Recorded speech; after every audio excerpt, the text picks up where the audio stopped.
सिद्धाणम नमो ऐर्याणम नमो उवज्झायाणम नमो लोये सव्यसाहुणम वंदितु सव्यसिद्धे ध्रुवमचल मनोवमं गजिंपते रोचामि समय पाहुड़े मिणमो सुद केवली वणिदम नमः समय साराय स्वानुभूत्या चकासते चेत स्वभावाय भावाय सर्वभावांतरचिदे जिन स्वानुभूति से खिरी मम स्वानुभूति मधिगिरी श्री विमल धारा जैन श्रुत आनंद अमृत समता प्रभावती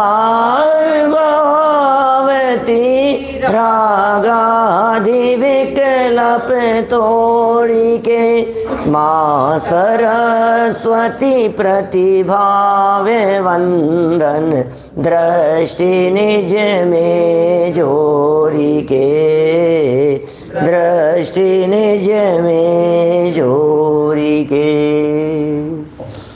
ग्रंथराज समयसार जी यहाँ विराजमान हैं। श्रीमद् भगवत कुंद कुंदाचार्य देव प्रणीत ये महान ग्रंथ भव्य जीवों के महाभाग्य से इस ग्रंथ की रचना हुई और एक एक गाथा ऐसी है जो गाथा निज भगवान आत्मा के सन्मुख करा देने में समर्थ है। गाथाओं में इतना मर्म छिपा हुआ है कि ये जीव कैसे भी करके अपने आत्मा को जाने पहचाने, अपने में ही समा जाए। ये जीव सुखी कैसे हो, इसका अनादिकालीन दुख कैसे दूर हो, बस वो विधि और वो प्रक्रिया इस ग्रंथ में बतलाई गई है।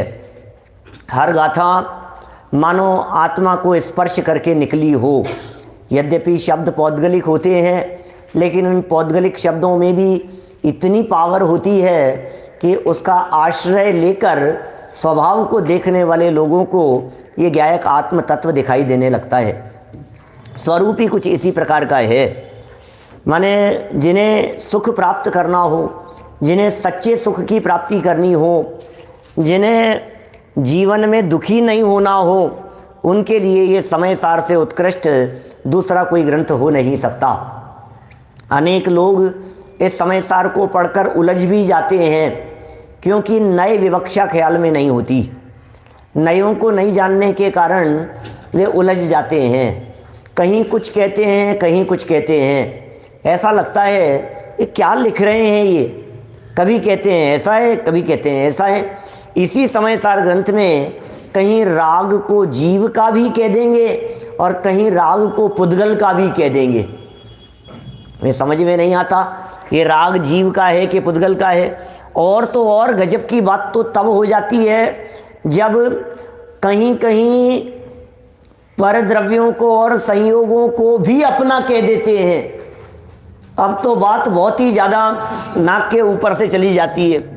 पानी नाक के ऊपर निकल गया ऐसा लगता है, सर के ऊपर से चले गई बात। समयसार और ऐसी बातें कहें क्या? समयसार ऐसी बात कहें जच नहीं रही है। क्या बात कह रहा है समयसार? ये कह रहा है कि संयोगों को अपना कहने में कोई ऐतराज नहीं है। संयोगों को अपना कहने में ऐतराज नहीं है कि हाँ भाई कहने में ऐतराज नहीं है। सारा झमेला कहने और मानने के बीच के विभाजन को नहीं समझने की वजह से है। जितना झगड़ा है ये सब कहना और मानना, इन दोनों के बीच का कुछ बारीक विभाजन है, इन दोनों के बीच में कुछ बारीक संधि है। उसे नहीं पहचानने की वजह से ये सब झमेले खड़े होते हैं। इसलिए इस बात को बहुत बारीकी से अच्छे से समझ लेना चाहिए कि कहना व्यवहार है और व्यवहार के जो कथन कहे गए हैं उन्हें मान लेना मिथ्यात्व है। कहना व्यवहार है। आप सड़क चलते व्यक्ति को भी भाई साहब कह करके पुकार सकते हैं। भाई साहब टाइम क्या हुआ है? बोलते हैं सड़क पर चलते हुए भैया चलेगा क्या? बोलो रिक्शे वाला तुम्हारा भैया हो गया ऑटो वाला भैया हो गया। ये कैसी बात कर रहे हो आप? भैया क्या भाव दोगे? सब्जी वाले आपके भैया हो गए। ये कैसे कथन है? ये कथन सब व्यवहार है भाई साहब। लेकिन माने तो बोले गड़बड़ हो जाएगी क्या? वो तुम्हारे पिताजी की संपत्ति में हिस्सा लेने आ जाएगा वो भाई तुम्हारा है क्या? वो है नहीं। कई तरह के अभी यहाँ जो भाई कहे हैं वो अलग हैं और मुंबई में जो भाई होते हैं वो अलग होते हैं वो भी भाई है। तो बड़ा फर्क है। सारा खेल भाषा और मान्यता का है। जिनवाणी भाषा पर लगाम नहीं लगाती, जिनवाणी मान्यता बदलने की बात करती है। जिनवाणी ने मान्यता और अभिप्राय श्रद्धा बदलने के लिए ये सब कथन किए और ये अज्ञानी नासमझ व्यक्ति मान्यता तो बदलता नहीं है और भाषा बदलने का प्रयास करता है। इसका सारा प्रयास यही होता है। आपसे पूछें क्यों साहब तबीयत कैसी है, तो आप थोड़ा सा, क्योंकि पंडित जी पूछे मुझे क्या हुआ, ये तो सब शरीर का काम है। जो हुआ है तो शरीर, मैं तो आत्मा हूँ, मेरे तो पंडित जी कुछ होता ही नहीं है। और फिर थोड़ी देर बाद में ही अरे ये क्या हुआ है? आप तो आत्मा हो ना, फिर ये क्या हुआ? फिर थोड़ी देर बाद में ही अरे भाई दवाई का टाइम हो गया, दवाई तो लाओ, क्या हुआ? इसका मतलब ये है कि ये जो बात अभी कह रहे थे कि मैं शरीर नहीं हूँ, मैं तो आत्मा हूँ, ये बात सिर्फ वचनों के स्तर पर ही थी। बात वचनों के स्तर पर तो कोई ज़रूरत नहीं है बदलने की। आप यदि शरीर को अपना भी कह देंगे तो कहने से कोई मिथ्यात्व नहीं चेंटता है। बोलने से क्या फर्क पड़ता है भैया? 216 किसकी है? अपनी है, हैं? लो आपके कंवर साहब भी अपनी कह रहे हैं। देखो आप दुकान नंबर 216 की बात कर रहा हूं क्या किसकी है? अपनी है, अपनी ही कहते हैं। और अपन भी अपनी कह रहे हो तो अपनी दुकान है। अपने साधर्मियों तक की दुकान को अपनी दुकान कह देते हैं।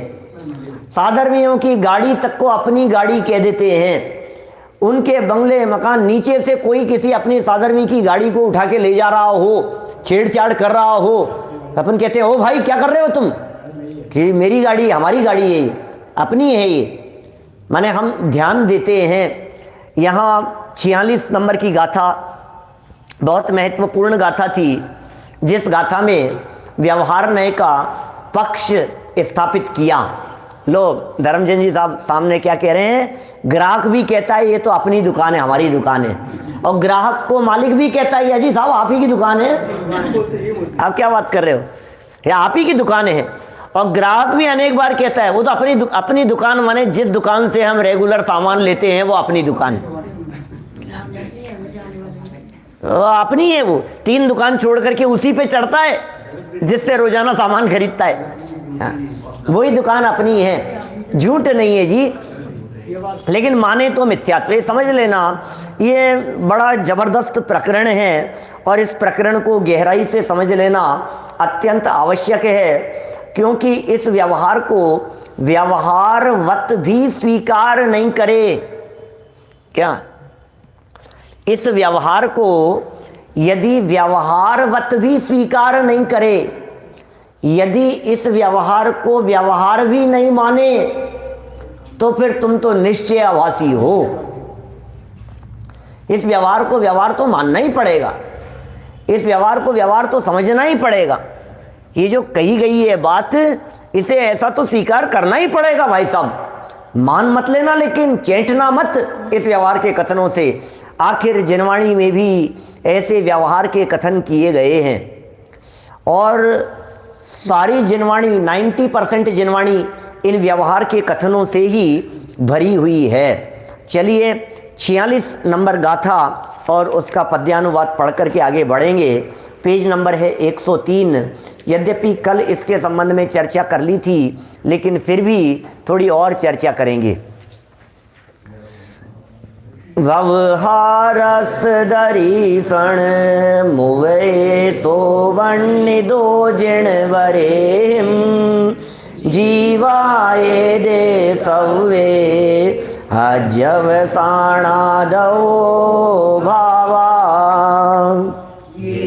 भाव सब हैं जीव के जो यह कहा जिन देव ने व्यवहार नय का पक्ष ये प्रस्तुत किया जिन देव ने।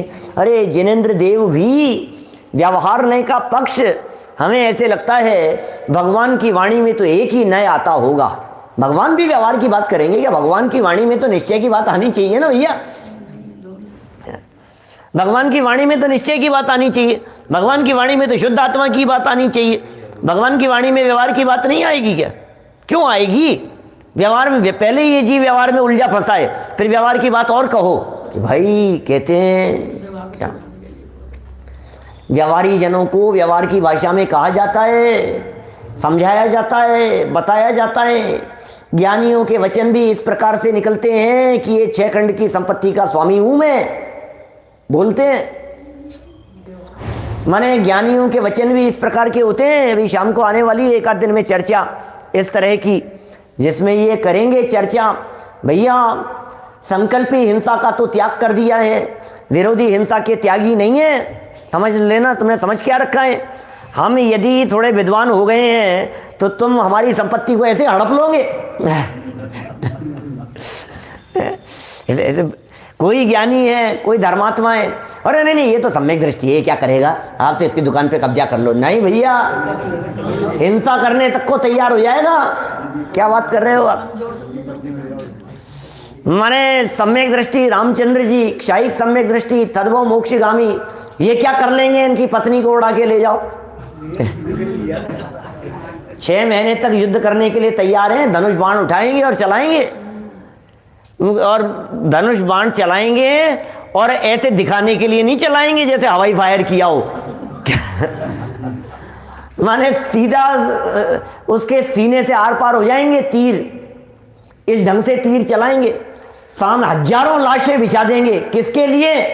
ये यार गजब ही हो गई, ये कैसे सम्यक दृष्टि जीव है? एक पत्नी के प्रति इतना मोह कि हजारों लाशें बिछा दिया आपने कि नहीं भाई क्या करो। ये ऐसा ही है, मरने मारने पर उतारू हो जाए। सम्यक दृष्टियों की बात कर रहे हैं, ज्ञानियों की बात कर रहे हैं, मोक्ष मार्गियों की बात कर रहे हैं, मुक्ति पथ पर चलने वालों की बात कर रहे हैं।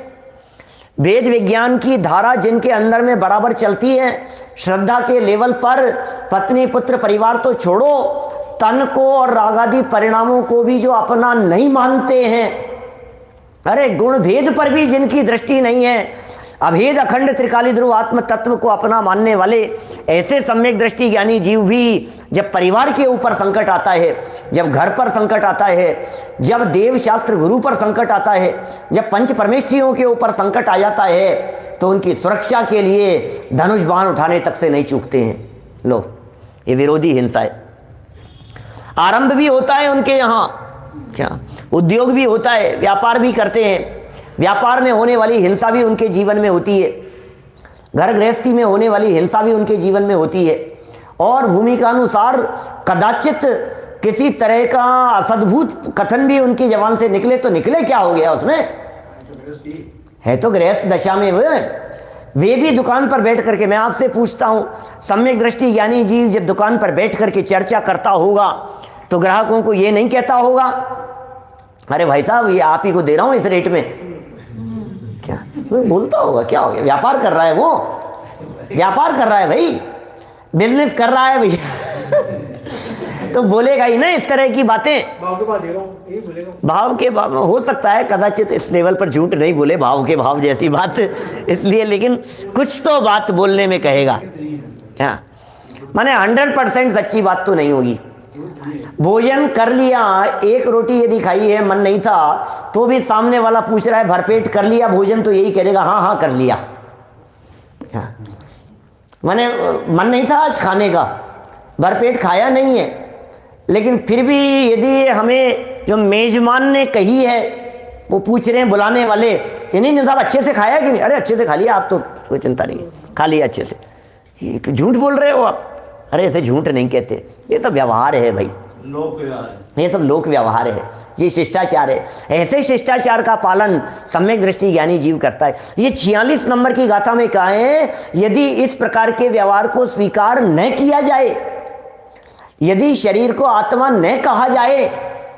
देखिए दादा एक बात कहते हैं हमेशा, छोटे दादा हमेशा एक बात ये कहते हैं कि भाई किसी भी चीज की यदि उपयोगिता को देखना हो, किसकी क्या वैल्यू है यदि उसे देखना हो, उसकी अहमियत क्या है यदि ये देखना हो, तो आप उसे हटा के देख लीजिए, आपको पता लगेगा आपकी लाइफ में उसकी क्या कीमत है। आप कितना भी पत्नी से झगड़ लो, रोज की बात है, अरे यहाँ मत कहो ऐसी बात लेकिन नहीं, कितना भी झगड़ लो, मैं ये कहना चाहता हूँ आपकी लाइफ में उसकी क्या अहमियत है, आप उसको हटा के देखो कि ये नहीं हो तो क्या हो। क्या आपके माता पिता, आपके परिवारजन, आपके मित्र, आपके जीवन में जो भी चीज़ें हैं वो कितनी मायना रखती है, आप उसे हटा करके देखेंगे तो पता लगेगा। ये संयोगों को अपना कहने वाले जो वचन थे, आप एक बार के लिए इन वचनों को बोलना बंद करके देखिए तो आपको पता लगेगा कि इनको कहना भी अनावश्यक नहीं था, अप्रयोजनभूत नहीं था। सब संयोगों को अपना कहने वाली बात। यहाँ दो हेतु दिए थे, कल हमने पढ़ी थी ये 46 नंबर की गाथा। एक बात तो यह कही थी अहिंसात्मक आचरण के लिए जरूरी है, चरणानुयोग के पालन के लिए शरीर और आत्मा को एक जानना जरूरी है। आप हिंसा और अहिंसा का भेद नहीं कर पाएंगे। अहिंसात्मक दृष्टिकोण आपके जीवन में यदि है तो इसी आधार पर है कि ये जो शरीरधारी दिखाई दे रहे हैं इन्हें जीव कहो, इन्हें जीव ही बोलो, इन मक्खी मच्छरों को जीव मान करके चलो। ये कौन उड़ रहे हैं, बोले जीव हैं ये। कि जीव भी कोई उड़ते हैं क्या? कि ये मर रहे हैं, कि जीव कभी मरता है क्या? इस तरह की बात मत करना। जीव कभी मरता नहीं है ये बात मत करना, क्योंकि जीव दो तरह से कहे जाते हैं। जीव की व्याख्या दो तरह से होती है।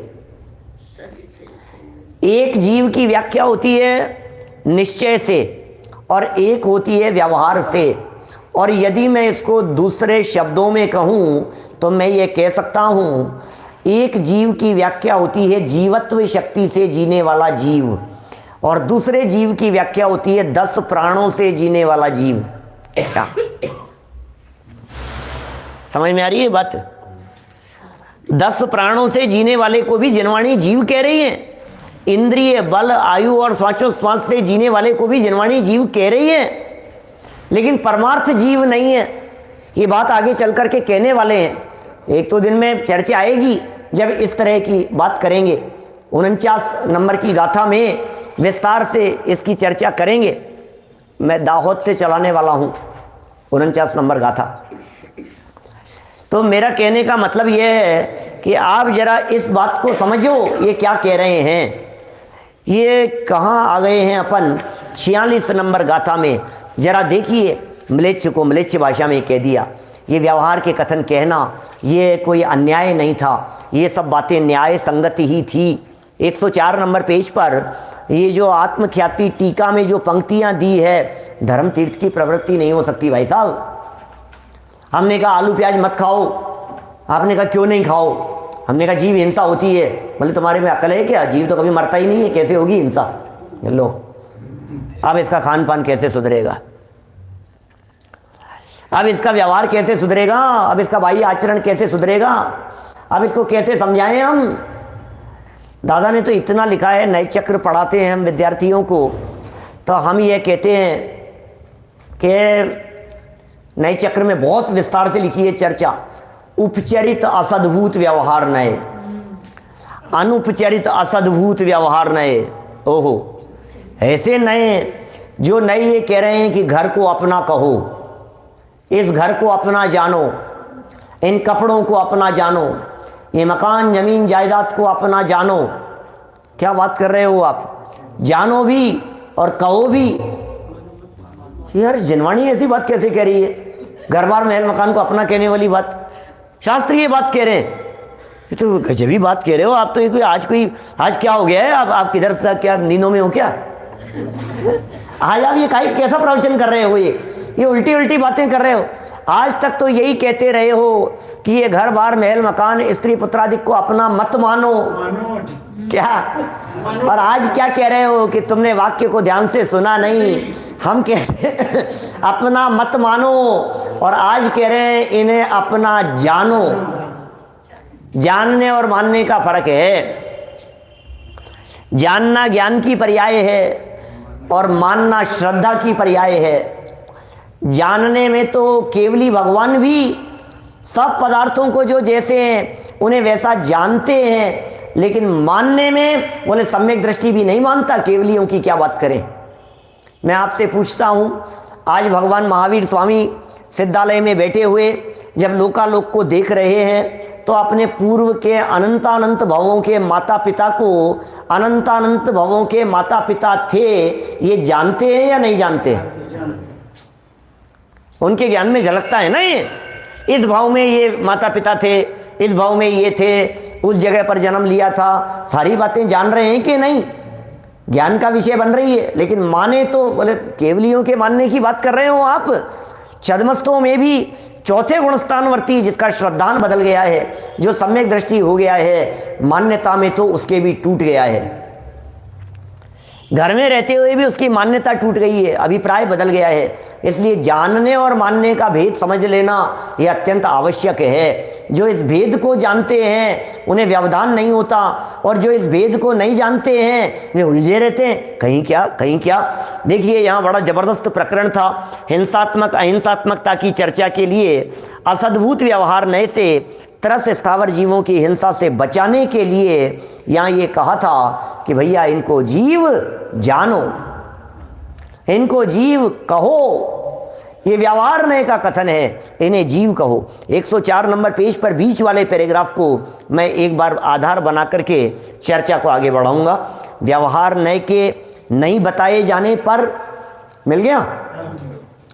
व्यवहार नए के नहीं बताए जाने पर और परमार्थ से जीव को शरीर से भिन्न बताए जाने पर, जीव शरीर से भिन्न है ये बता दिया, तो जिस प्रकार भस्म को मसल देने पर भी हिंसा नहीं होती, उसी प्रकार तरस स्थावर जीवों को निशंकतया मसल देने पर भी, कुचल देने पर भी हिंसा का अभाव ठहरेगा। इसका मतलब शरीर को आत्मा कहने का प्रयोजन अहिंसात्मक आचरण की सिद्धि है, अकेले शरीर को ही नहीं। ये जैकेट किसकी है? बोलो किसकी है? ये पहन रखी है, ये किसकी है?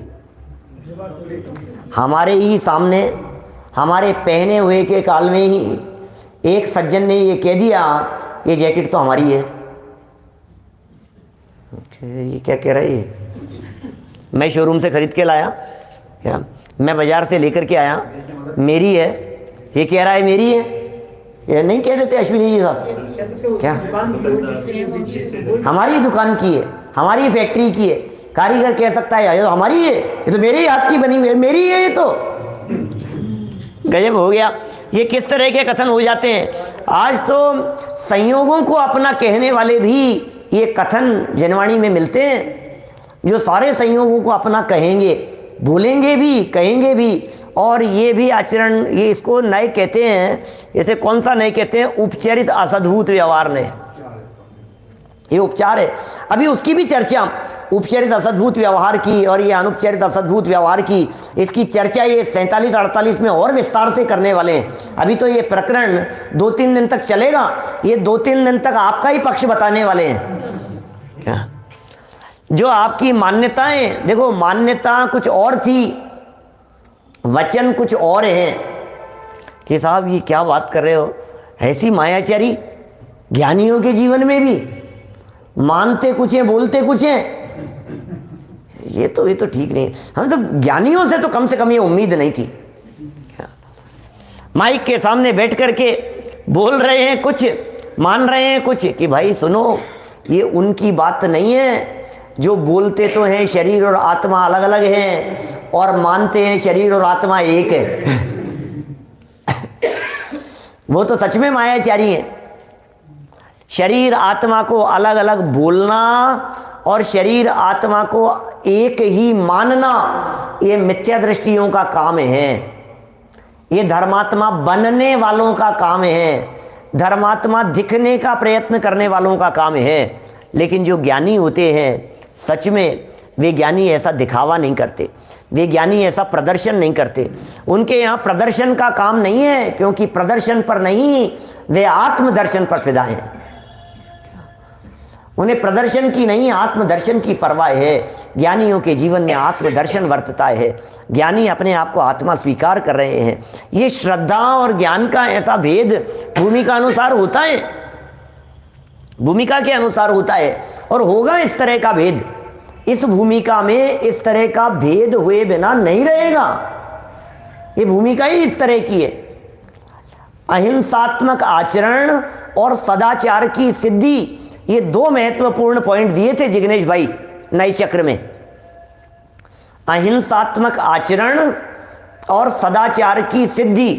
विपुल भाई गंदी, यदि इस नए को नहीं माना जाए, सबसे लास्ट वाले नए की बात कह रहा हूं, ये मोबाइल किसका है, यदि इसे अपना नहीं कहा जाए, मोबाइल को भी अपना कह रहे हो, अपना नहीं कहोगे तो फिर अनर्थ हो जाएगा, फिर इसको आप उठा नहीं सकते,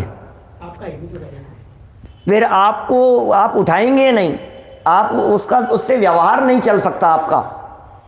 इतना ज़बरदस्त नए है भाई साहब कि एक नए ये कह रहा है, ये नए कह रहा है, जिस नए की हम बात कर रहे हैं, चौथे नंबर वाले नए की, व्यवहार नए का जो चौथा भेद है, उपचरित असद्भुत व्यवहार नए, ये अपने घर और पराये घर में भेद कर रहा है। कितना बड़ा रोल है इसका।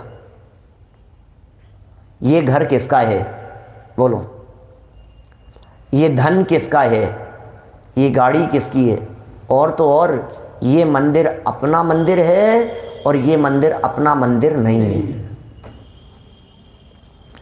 दादा ने तो नए चक्र में ऐसा लिखा, जिन मंदिर और शिव मंदिर का भेद इसी नए से है। दोनों ही परद्रव्य हैं क्या। जिन मंदिर और जो जिन मंदिर है और जिन मंदिर के साथ साथ में ये शिव मंदिर है, बोले ये भेद कौन से नए से है, इसी व्यवहार नए से। ये अपनी जेब में रखे हुए नोट अपने और दूसरे की जो जेब में रखे हुए नोट अपने नहीं है, ये भेद कौन से नए से है, ये इसी नए से है। भैया अपने जेब के रखे हुए नोटों को ही अपना कहना सदाचार की सिद्धि के लिए। स्व स्त्री पर स्त्री का भेद इसी नए से है। ये भेद आपको डालना पड़ेगा। स्व स्त्री पर स्त्री, स्वधन परधन, अपना मकान औरों का मकान, अपनी संपत्ति औरों की संपत्ति, ये जो भेद है। अरे नहीं क्या बात कर रहे हो साहब, ये तो परद्रव्य तो परद्रव्य है, कि नहीं भाई परद्रव्य तो परद्रव्य है, लेकिन फिर भी कहना व्यवहार है। इस बात को जो कहा जा रहा है उसकी भी उपयोगिता है। यदि नहीं होगा तो सदाचार खत्म हो जाएगा, लोक व्यवहार खत्म हो जाएगा, शिष्टाचार खत्म हो जाएगा। या तो दोनों को एक समान मानेंगे, दादा ने तो दादा ही लिख सकते थे ऐसी बातें। वे कहते हैं सारा व्यवहार खत्म हो जाएगा, तो या तो पर स्त्री वत स्व स्त्री को भी पर स्त्री समझेगा क्या, और या फिर पर को भी स्व समझेगा, तो दोनों ही स्थितियां गड़बड़ा जाएगी क्या, मर्यादा ही खत्म हो जाएगी, त्रियंचों जैसी स्थिति हो जाएगी। या तो सारे जगत के धन को मकानों को अपना मान करके किसी के भी मकान में घुस जाएगा तो डंडे पड़ेंगे क्या, और या फिर अपने घर को भी अपना नहीं मानना है, ये कहने पर अपने घर को भी पराया समझ करके नहीं जाएगा तो फिर सड़कों पर भटकता रहेगा। अब ये मतलब है व्यवहार, लेकिन दीपेश जी भले ही ये व्यवहार है, लेकिन इस व्यवहार की उपयोगिता है। माने ये आप यहां से मंदिर से नीचे उतरते हैं तो कौन सी चप्पल अपनी है और कौन सी अपनी नहीं है, ये व्यवहार है, नहीं तो गड़बड़ हो जाएगी। कौन सी अपनी है? अच्छी वाली अपनी है कि अपनी वाली अपनी है? अपनी वाली अपनी भी है, चप्पल को भी आप अपना कह रहे हो। इतने सालों से जनवाणी सुनते हुए भी आप चप्पल को अपना कह रहे हो। चप्पल जैसी चीज तक को आप अपना कह रहे हो कि हाँ भाई, जिनवाणी सुन करके ही हमें कहने में कोई ऐतराज नहीं है, ये जिनवाणी तो है। इसी तरह से तन को अपना कहने में भी, भाई इस तन के माध्यम से धर्म सधता है। आप क्या बात कर रहे हो? इस तन को भी अपना कहा जाता है, इस तन के माध्यम से उपवास होता है, इस तन के माध्यम से व्रताधिक होते हैं, इस तन के माध्यम से आहार विहार आदि प्रवृत्तियां होती हैं, इस तन के माध्यम से पूजन प्रक्षाल आदि व्यवस्थाएं होती है, इस तन के आधार से ही ये सारे कार्य होते हुए दिखाई देते हैं। इस तन को सर्वथा पर नहीं कह सकते, है पर, परमार्थ से तो परी है। दो अपेक्षाएं हैं बस, ये एक परमार्थ का कथन है और एक कहने के लिए कथन है। बस कहना और मानना, मानोगे तो मिथ्या दृष्टि हो, बस मानोगे तो मिथ्या दृष्टि हो। मान मत लेना शरीर को अपना, मानने में तो शरीर तो बहुत बड़ी चीज है, एक परमाणु मात्र को भी अपना नहीं कहता। सम्यक दृष्टि ज्ञानी जीव एक परमाणु मात्र को भी अपना नहीं मानता। आगे आएगी गाथा, अणु मात्र भी रागादि का सद्भाव है, जैसे जीव के अणु मात्र भी राग का सद्भाव है। सारे आगमों को जान ले वे 11 अंग 9 पूर्व का पाठी हो जावे तो भी मिथ्या दृष्टि है। क्या किया तुमने, इनके प्रति अपनापन कैसे बैठा हुआ है। ये जनवाणी की बातें कुछ अजब गजब की बातें हैं भाई साहब। हर किसी के बस की बात नहीं है और हर किसी को समझ में भी नहीं आती है, हर कोई व्यक्ति समझ भी नहीं पाएगा। इन विवक्षाओं को समझना कितना जरूरी है। लेकिन फिर मैं कहना चाहता हूं, यहां भले ही व्यवहार की स्थापना की जा रही हो, यहां भले ही व्यवहार को स्थापित किया जा रहा हो, यहां भले ही ये कहा जा रहा हो कि आप अहिंसात्मक आचरण के पालन करने के लिए चींटियों को जीव समझना, तो भी शरीर को ही जीव मत मान लेना, तो भी शरीर को ही जीव मान करके मत बैठ जाना।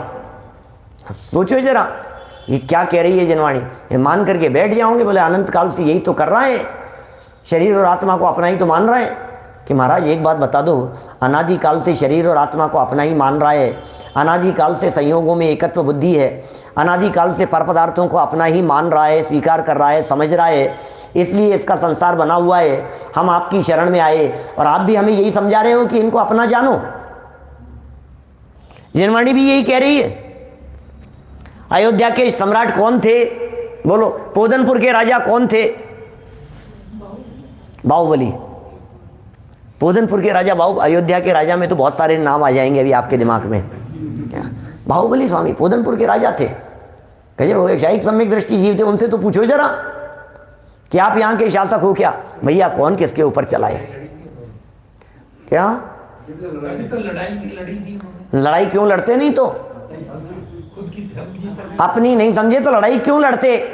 भरत जी को क्या जरूरत थी 6 खंड जीतने के लिए जाने की, इतने विवाह करने की, और चक्र रत्न प्रवेश नहीं कर रहा है तो सूचना भेजने की, अधीनता स्वीकार कर ले वे। ये जितनी बातें कही गई है, इन बातों के पीछे कुछ न कुछ तो दम है, क्योंकि इनके बिना सदाचार की सिद्धि नहीं होती, इनके बिना अहिंसा की सिद्धि नहीं होती, इनके बिना अहिंसात्मक आचरण का पालन नहीं होता, इनके बिना चरणानुयोग झूठा हो जाता है, इनके बिना प्रथमानुयोग की बातें असत्य दिखाई देंगी। भैया कुछ भी असत्य नहीं है। समझो तो सब बातें बराबर हैं और नहीं समझो तो महा अनर्थ है। देखिए हिंसा का अभाव ठहरेगा, हिंसा का ही अभाव हो जाएगा। ये कितनी गजब की बात कह दी है। हिंसा का अभाव ठहरेगा, इसी कारण बंध का भी अभाव हो जाएगा। लोग अच्छा बंध होता है कि आप कर्म बंधन को मानते हो या नहीं, ये बतलाइए मुझे। मानते हो? कैसे बनते हैं कर्म, ये बता दो। कर्म कैसे बन रहे हैं बोलो? हाँ वो एकत्व ममत्व बुद्धि वाली तो बात तो ठीक है, वो तो अंदर में चल रही है, लेकिन कर क्या रहे हो जिससे कर्म बन रहे हैं? पर के साथ जुड़ान हो रहा है, खाना पीना नहाना धोना उठना बैठना सब कुछ जो चल रहा है, और उनमें भी जो हिंसा हो रही है, जो पाप हो रहा है, जो 2 के 4 कर रहे हैं, जो हिंसा झूठ चोरी हो रहा है। अरे 5 पाप सिद्ध नहीं होते भाई साहब, क्या मास्टर साहब 5 पाप सिद्ध नहीं हो रहे हैं? बोलो 5 पाप, हिंसा सिद्ध नहीं होगा, झूठ सिद्ध नहीं होगा। आप झूठ बोलते हो कि मैं बोलता ही नहीं हूं हाथ मत बोलता ही नहीं है, मैं भाषा वर्णना का करता ही नहीं हूं। अरे भाई तू भाषा वर्णना का करता नहीं है, ये परम सत्य बात है, लेकिन ये जो भाषा निकली है, इस असत्य वचनों के निकलने में तेरा योग और उपयोग लगा था क्या? आपकी उम्र कितनी है अजय भैया के साथ? 40 साल के झूठ बोल रहे हो यार, क्या बात कर रहे हो? कि नहीं बिल्कुल झूठ नहीं बोल रहा हूं। कि क्यों? क्योंकि मैं तो वर्गणा का काम है, तो भाषा वर्गणा का काम, मैं तो बोलता ही नहीं हूं। आत्मा तो कुछ बोलता है नहीं, आत्मा तो शब्दातीत है। जो भी भाषा है ये तो वचन व्यवहार है। नहीं, आपका योग, आपका उपयोग, आपका ही उपयोग उसमें लगा था। आपने उस अपने को 40 वर्ष का कैसे कहा ये बताओ? कि साहब मैं कहता ही नहीं हूं कि नहीं, आपका ज्ञान उसमें प्रवर्तमान हो रहा था जिस समय 40 शब्द निकल रहे थे। जिस समय आप किसी संयोग को अपना बोल रहे थे कि अपना नहीं बोल रहे थे, उस समय आपके उपयोग का जुड़ान उस विषय के साथ में था, इसलिए आपको झूठ बोलने का पाप लगेगा और बंधन होगा। बंधन की असिद्धि हो जाएगी, फिर तो चोरी होती ही नहीं है। बोलो कोई चोर चोरी करके लेकर के आया और मजिस्ट्रेट ने पकड़ लिया।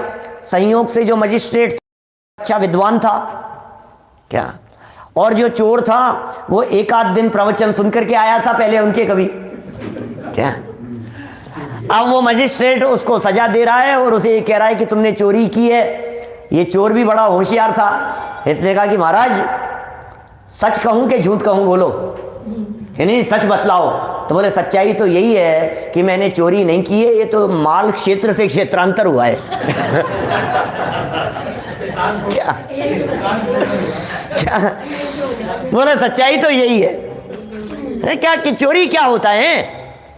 माल यहां रखा हुआ था, यहां रखा है, इधर था इधर चला गया है क्या। तो फिर मजिस्ट्रेट भी जो विद्वान था, देखो विद्वानों को कौन फंसाए भाई साहब, विद्वान ने भी जेल में डाल करके कहा मैं तुम्हें सजा नहीं दे रहा हूं, बस क्षेत्र से क्षेत्रांतर कर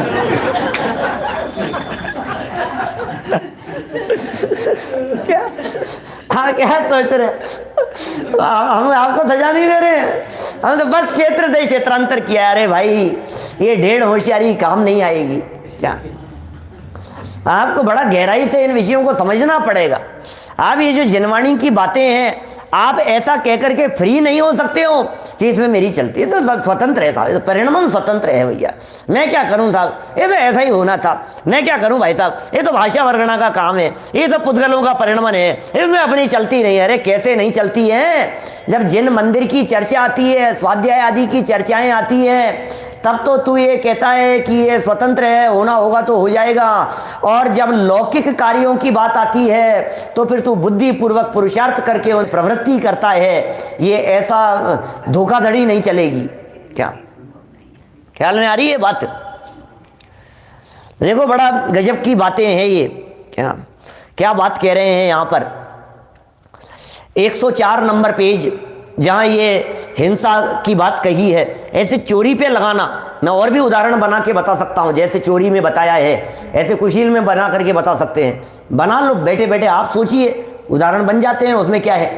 हिंसा में, झूठ में, चोरी में, कुशील में, परिग्रह में, ये सारी संपत्ति के संबंध में, माने आप धर्म का प्रयोग करके या जनवाणी को ढाल बना करके अपने पाप का पोषण करेंगे तो आप कोई संसार से मुक्त नहीं हो जाएंगे।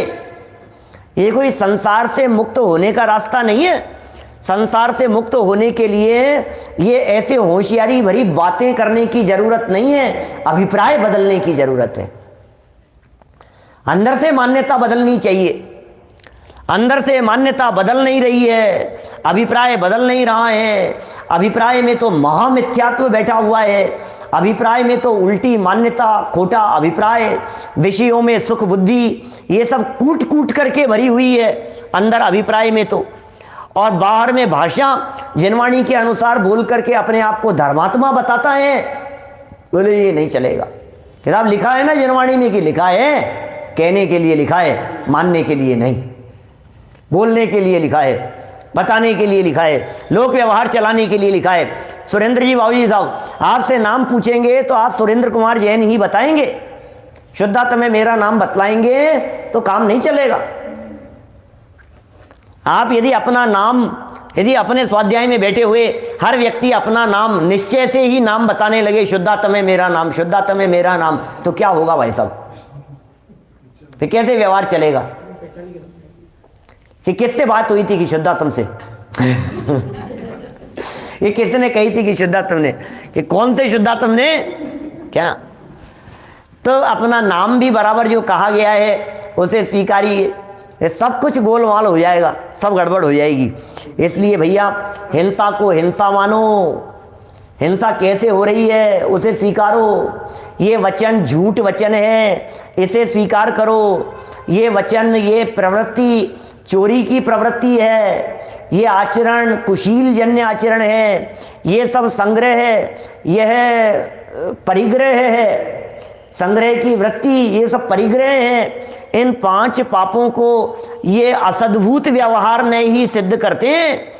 यदि ये असद्भुत व्यवहार न ना होवे तो ये 5 पाप सिद्ध नहीं होंगे, और पाप सिद्ध नहीं होंगे तो पाप के आधार पर बंधन सिद्ध नहीं होगा। जब बंधन ही सिद्ध नहीं होगा तो आचार्य देव कहते हैं मुक्ति के लिए प्रयास भी निरर्थक हो जाएगा। जब बंधन ही नहीं तो फिर मुक्ति की चर्चा भी किस लिए? क्या जाने लो प्रयोजनवान छे, बस आइए जैन साहब, जाना हुआ प्रयोजन, जान लो, बस जानने में आ गया है, ये प्रयोजन है, बस काम चलाने के लिए है। आखिर आप ऐसा क्यों बोल रहे हो? काम चलाने के लिए कह रहे हैं। आखिर आप ऐसा क्यों कर रहे हो? अरे भाई साहब, लोक व्यवहार है, बोला ही जाएगा। अभी संसार दशा में रह रहे हैं हम। जब तक सिद्ध दशा की प्राप्ति नहीं हो, जब तक परमात्मा पद की प्राप्ति नहीं हो, जब तक मुक्ति की प्राप्ति नहीं हो, तब तक ये सारे वचन कहे जाते हैं, बोले जाते हैं, और तो और इन्हें अकेला बोलना ही नहीं, तदनुसार प्रवृत्ति भी की जाती है। हमने तो शुरू में यहां तक कह दिया था आपको, लड़ाई झगड़े तक के लिए तैयार हो जाता है इस व्यवहार के पीछे, और लड़ाई झगड़े तक के लिए तैयार हो जावे तो भी जनवाणी उसे स्वीकृति दे रही है कि हाँ भाई तुम्हारी भूमिका है। देखो और समझना, यदि वो लड़ाई ना करे तो मूर्ख, कि क्या बात कर रहे हो आप लड़ाई लड़ने की प्रेरणा दे रहे हो कि हाँ देव शास्त्र गुरु पर परिवार पर संकट आए क्या?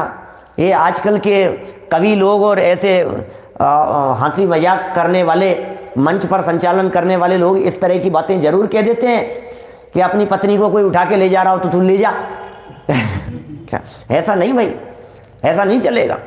बच्चों की, परिवार की सुरक्षा की बहुत बड़ी जवाबदारी और जिम्मेदारी है। यदि उन्हें पर जान करके ऐसा हो जाए कि ठीक है ले जाए तो ले जाए, ले जाने वाला रोएगा ऐसे मजाक करते हैं लोग क्या? नहीं, इस तरह की बातें बहुत चलती है सम्मेलनों में, ऐसी बातें करते हैं मजाक बनाने वाले लोग। लेकिन भाई ज्ञानी धर्मात्मा इस तरह की बातें नहीं करता है, बराबर समझदारी से उनकी सुरक्षा की जिम्मेदारी भी उठाता है, कमाता भी है। अरे ये उद्योगी हिंसा करके, व्यापारिक हिंसा करके भी परिवार का पालन पोषण करता है। उस व्यापारिक हिंसा से होने वाले पाप के फल को भोगने के लिए तैयार होकर के भी, और भुगतना पड़ेगा ये जानते हुए भी वो व्यापार कर रहा है और परिवार के पालन पोषण के लिए कर रहा है। ये जनवाणी कैसी बात कह रही है। मैं तो ये जो उदाहरण अमृत चंद्राचार्य देव का दिया हुआ है, भैया भस्म को मसल देने के लिए तैयार हो के नहीं कि हाँ तैयार है, भस्म में क्या हो गया मसल देने में? बोले जैसी भस्म वैसे ये चींटियां, जैसी भस्म वैसे ये कॉकरोच, मक्खी मच्छर कीड़े मकोड़े, जैसे कॉकरोच हैं उसी तरह से ये सब है, इसमें क्या है? तो बोले सुनो भैया बहुत फर्क है, एक इंद्रिय की हिंसा से 2 इंद्रिय की हिंसा में पाप ज़्यादा है, 2 इंद्रिय जीव की हिंसा से 3 इंद्रिय जीव में पाप ज़्यादा है, 3 इंद्रिय जीव की हिंसा से 4 इंद्रिय जीव की हिंसा में पाप ज़्यादा है। अब जब ये बातें समझाई जा रही थी तो सामने से होशियार व्यक्ति ये कह रहा था कि पंडित जी कोई जीव इंद्रिय वाला होता ही नहीं है, आपने जीव को 1 इंद्रिय मान लिया, 4 इंद्रिय कह दिया, कैसी भूल में हो आप? जीव तो जीव होता है, 1 इंद्रिय 4 इंद्रिय क्या होता है? बोले नहीं भैया यह असद्भुत व्यवहार नहीं है जो शरीर वाले को जीव कहकर के पुकारता है। यह असद्भुत व्यवहार नहीं है जो इन प्राणों से जीने वाले को जीव कहता है। इसलिए भैया हिंसा से बचना हो, यदि आपको हिंसा के बंध से बचना हो, यदि आपको पाप से बचना हो, तो शरीर वाले को जो जीव कहा गया है उसे उसी रूप में स्वीकार करना। असद्भुत व्यवहार नहीं की सिद्धि के लिए कितनी जबरदस्त ये गाथा की टीका है। इसी तरह से उपचरित सद्भुत व्यवहार ने, नाम भले ही नहीं जानते हो, अभी आचार्य देव इसका उदाहरण देकर के आगे चर्चा करने वाले हैं। उपचरित सद्भुत व्यवहार ने, नाम क्या है? उपचरित सद्भुत, अपनी मर्यादा के भीतर है, लेकिन रागादिक को अपना कह रहा है, विकार को अपना कह रहा है, अशुद्धता को अपना कह रहा है। ये समय सार की इस गाथा की टीका में भी ये कह रहे हैं, अपना कह करके पुकार रहे हैं। राग तुम्हारा है, विभाव भाव तुम्हारे हैं, कषाएं तुम्हारी है, अज्ञानता तुम्हारी है, मिथ्यात्व तुम्हारा है, इसे अपना कह करके इससे छूटने का प्रयास करो। ये हमारा है लेकिन हमारा स्वभाव नहीं है, ये विभाव है। इन्हें हम अपना कह रहे हैं लेकिन अपना मान नहीं रहे हैं। इन्हें अपना कह रहे हैं जब तक हमारे संयोगों के बीच में हैं, छोड़ देंगे। ये अपने तो हुए नहीं है कभी, ये संयोग कभी अपने हुए नहीं है, कभी होंगे भी नहीं, लेकिन फिर भी कहना व्यवहार है। देखिए यहाँ स्वीकृति की चर्चा है, राग द्वेष मोह भावों की चर्चा, ये दूसरा हेतु दिया गया।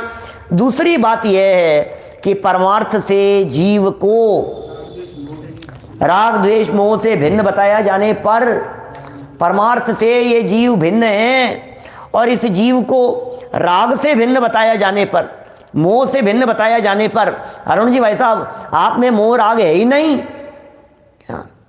तो ये भिन्न बताया जाने पर कोई व्यक्ति ये समझ लेवे कि वास्तव में राग द्वेष मोह है ही नहीं, तो फिर ये उपदेश रागी जीव बंधता है, मोही जीव बंधता है, निर्मोही जीव मुक्त होता है। जिनवाणी में जो इस तरह के हजारों वचन कहे गए हैं, उन वचनों का क्या होगा बोलो। जिनवाणी में जब ये कहा गया है कषाय छोड़ो भैया, मोह छोड़ो, तो हैं तब छोड़ोगे ना। राग तुम्हारा कहोगे तो छोड़ोगे ना, मोह को अपना जानोगे तो छोड़ोगे ना, विभाव भाव को अपना जानोगे तो उससे ऊपर उठोगे ना। लेकिन छोड़ने की विधि क्या है कि ये मेरे नहीं है ऐसा मानना, ये छोड़ने की विधि है। क्या कहा? पीछे आई चर्चा है 34-35 नंबर गाथा में, पीछे कर चुके हैं चर्चा। राग को अपना जानो, किस लिए? कि छोड़ने के लिए। क्या कहा? राग को अपना जानो, किस लिए जाने? राग को अपना, विभाव को अपना, कषायों को अपना, किस लिए जाने? बोले छोड़ने के लिए। कि छोड़ने की विधि क्या है? कि ये राग अपना नहीं है ऐसा मानो, ये छोड़ने की विधि है। क्या? राग को अपना जानो छोड़ने के लिए, और छोड़ने की विधि क्या है? कि राग को अपना नहीं मानो, ये छोड़ने की विधि है। गजबी हो गया भाई साहब। ये कैसी बातें हैं। जिनवाणी के इन वाक्यों को देख देख करके ऐसा लगता है ये किस तरह के वचन हमारी जिनवाणी वहां कहती है। राग को अपना जानना भी है और राग को अपना मानना भी नहीं है। मानेगा यदि उसे अपना तो छोड़ेगा कैसे, और अपना जानेगा नहीं तो छोड़ेगा क्यों?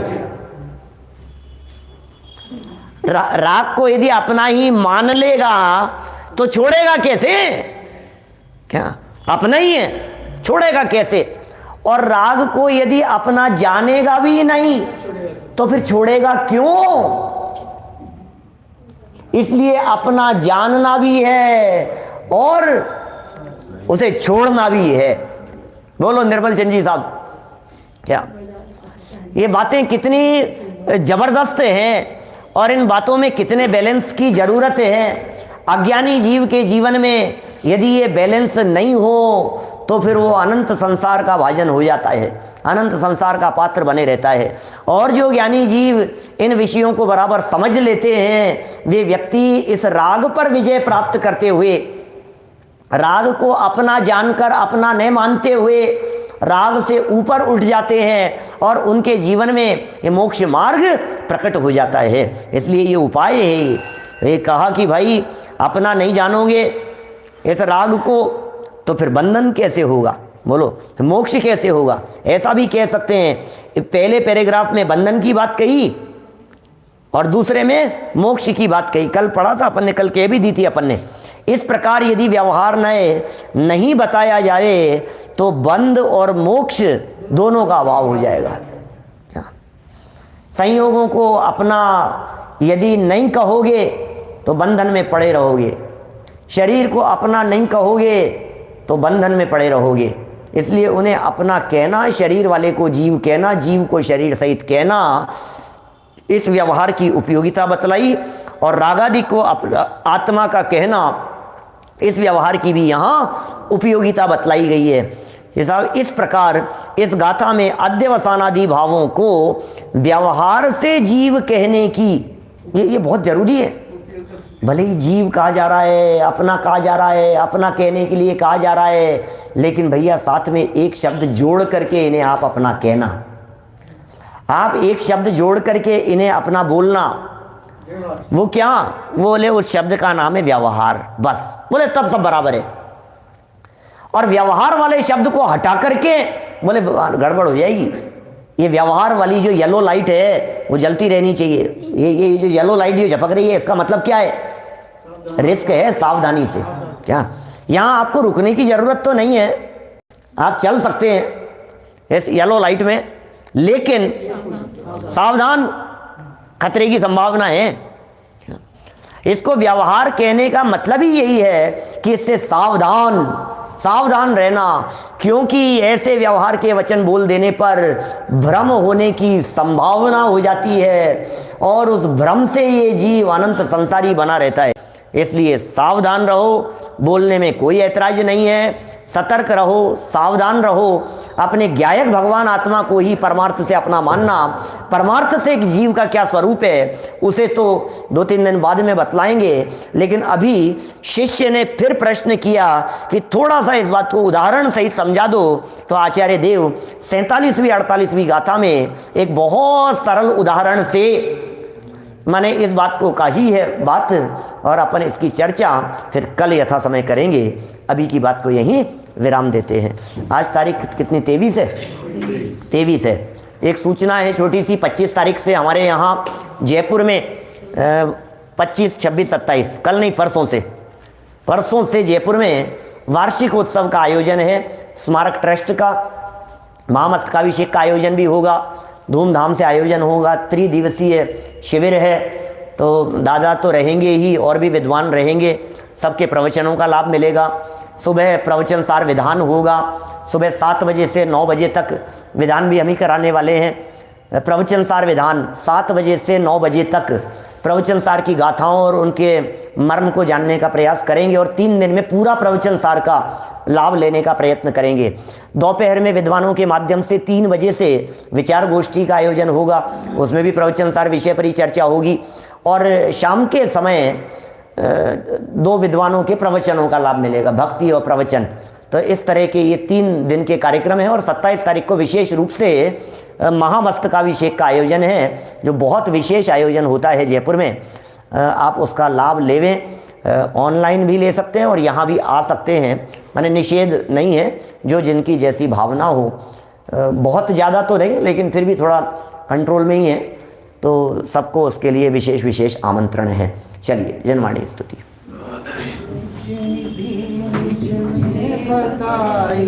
यह अनंत उपकार है, उसके लिए जिन्हें वाणी माँ को वंदना।